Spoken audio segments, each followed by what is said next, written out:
so beautiful. Amazing. Yeah. Did you think I was talking to you personally? I did.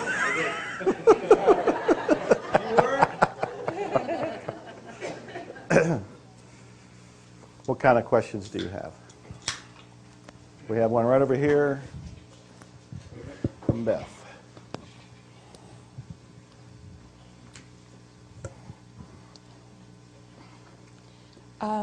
In the book, and from what I've heard, that when you erase something, then it's gone forever from everyone. I would like to know that when the hospital was, those patients were cleared and cleansed, and it was even closed down, does that mean the program is gone from the guys that are here in the prisons too? I mean, was there a clearing from them as well that they were released, and does that mean the program won't ever come back, those crimes that those guys committed? That's a wonderful question. That's a question that I asked Dr. Hulen when I was interviewing him and I was doing the research for the book Zero Limits, and I'll call him up to add to that in a second. But what I was told is there are so many programs that this is like, as you clean them, it is like taking a straw out of a big stack of hay or a bale of hay. And so you've taken one out, and you might have taken another one out, but there are more there. And this is the thing that I have found depressing, which I am cleaning on, that there is an unimaginable amount of it. That we are carrying so many of these weeds, so many of these programs, so many of these beliefs, so many of this data, that in his mind goes all the way back to when we were amoeba, or space dust, that we had it then, we've carried it through, so it's all accumulated within us. And as you clean, you can take enough out to see a difference in a person that might have been in a mentally ill hospital, but that doesn't mean that it's been completely cleaned from the planet. Not yet. There's still more cleaning to do. Narissa and I saw a show one day on epigenetics, and I watched the whole show and missed what she got out of it. And what she got out of it was totally brilliant. At the end of it, she said, that whole program was describing the science of zero limits. And I thought, I got to watch that again, because I missed it. And we did watch more. We did discuss it some more. And what it was pointing out is that about DNA. They're saying with epigenetics that there are markers in your DNA that have come from generations past. So something, if your great-great-grandmother, grandfather, someplace like this, starved, that there's a marker in their DNA that has gone through their system and has ended up in your system. And it will show up in some different ways. In some ways it may be positive and you have a stronger body. In some places it may be negative and you have a weaker body. But the point is that this is just an example of a program that you have no awareness of, that you have inherited. I've studied a lot of different of the muscle builders, the weight loss people, the bodybuilders, and one of them, Dave Draper. He's in his 60s now. He has been fit his entire life. He was in the movies in the 50s. He was this blonde, I forget what they called him, the blonde bomber is what they call him. And Dave Draper's still around, but he just recently had a heart attack, and he had to have heart surgery. Now, this is a man who has worked out, who has ate right, who has been fit. He is still fit now, even though he had to go through surgery. When he came out, the doctors explained to him that you didn't do anything to cause this. You inherited it. And I thought that was so significant, that it's actually like the programs that are in us. Now, I think it was it Barry that saw Robin fall? It was you. And he felt a little bit of guilt about that, because when he came up, he told me about it. There was a big pool of blood. He was one of the people that was there on the scene to take care of stuff. And he felt responsibility. And he actually even asked me, he says, was I responsible for that? And what I heard what he was asking was, am I guilty for causing that? Am I to blame for that? And this is not about guilt or blame. Guilt and blame are actually programs. This is about 100% responsibility. It doesn't mean that you look within and go, why? Why did I do that to her? It means, I have more cleaning to do. And you just keep cleaning.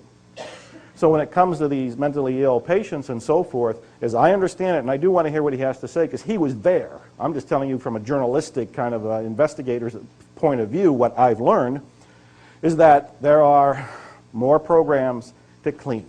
But enough had been cleaned in those particular people that they were pronounced healthy and they could leave. I don't have any comment. He has no comment. Is that the same as the sins of the parents will visit the heads of the children?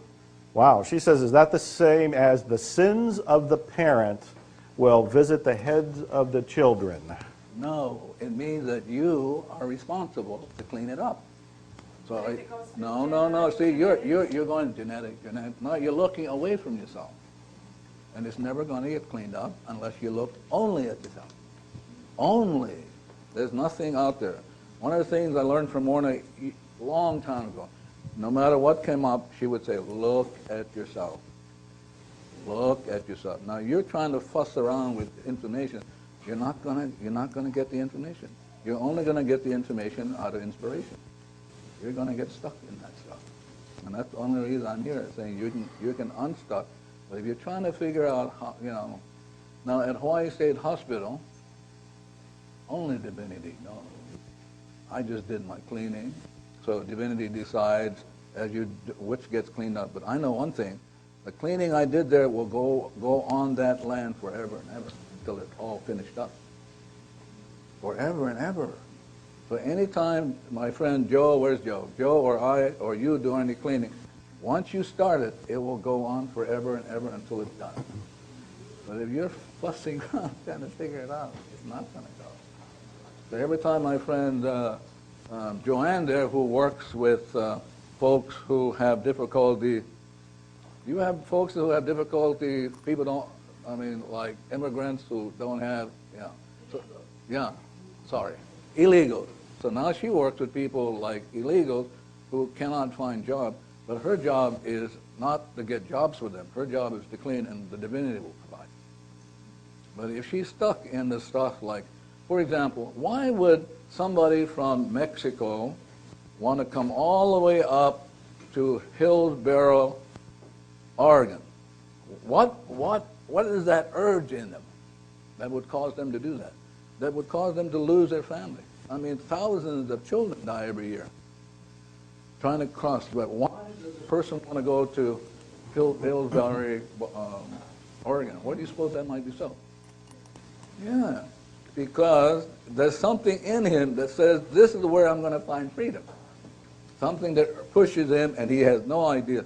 So once he finds there, he finds everything perfect for him. But you see, in our great country, because we don't know any about it, because we need to be 100%, we put borders up. And I tell you something that you won't hear anyplace. If we don't let the countries below our border come, economically, in 20 years, we'll go down the tube. When I have to go to England with $3,000 and find out it's only worth $1,500, it's crazy. Nobody wants our money. Yeah, so now I give the class in Cork, Ireland. So I get a thank you note from a very good friend of mine. He and I got to be good friends. An old man from Scotland. He says, "Thank you for the class and the 60% discount." Yeah. But people have something in them which moves them to go to certain parts of the world because it's part of their journey. But if we put walls up, and the worst walls is to put up walls in our thoughts, then, but better just, I know people want answers, but there are no answers. There's only zero. Because this is the address of God. Yeah. This is not the address of God. That's not. This is data called chaos. And this data goes against the divinity. It's hatred for the divinity. Absolute hatred. Yeah. Yes. I'm trying to be as blunt as with you because I know some of you are going to leave. I want to make sure you go, dong. Yeah. I just wanted to add something to the story of the illegals. E. Haleakala always, if I come to him with anything, he always says, I know what he's going to say, clean, period. And so I did one day because I had been carrying this sadness about the illegal situation for years and years. And he made that, I started to clean on it, and I was so lifted because, and he made another comment about something about them going home, maybe about them going home. And as I was cleaning, sure enough, in the next few days, I'm driving, we're all driving somewhere to do something, and they started talking about going home. They want to go home. Going home to Chile, going home to Mexico, going home. Because now they're done. Why are they done? Because she had to do her cleaning. Now they can go home. Yeah, before cleaning, I was collecting immigrants from all over. I have like 20 here, 20 there, whatever. And I'm busy as a beaver trying to call everybody, come on, you know, it's going to be great. And they're excellent getting jobs. And until I clean, I never heard them start to have conversations about, you know, how they're planning to go back, to go home, to their home. Of course they want to do that. And it's just, in him telling that story, I remembered that, of course, yes, that's what's been happening. So I tell you what, how wonderful my relationship is with my friend Joanne. Usually I'm on the road and things happen in the house that need to be taken care of. So I don't have to do that anymore. I just call Joanne, and I tell you, there was a fellow who put in a new deck. I mean, redwood, it was so beautiful. Now I'm stepping on my deck, and redwood is a cleaning process. That's what the Indians use. So what the Indians used to do to redwood is they're mentally walking the tree, whoom, up they would go into the sky. They make that connection. So as I was walking on the deck, I mean, she was willing to clean, I was willing to clean. I got the right deck. I got a redwood deck. Yeah. And this guy was incredible. I got to meet his family, you know. He brought his family. His mother-in-law, so I have to do more cleaning. The funniest thing is, I call this group my B team, which means for us just B, because I am shocked that I'm even doing it.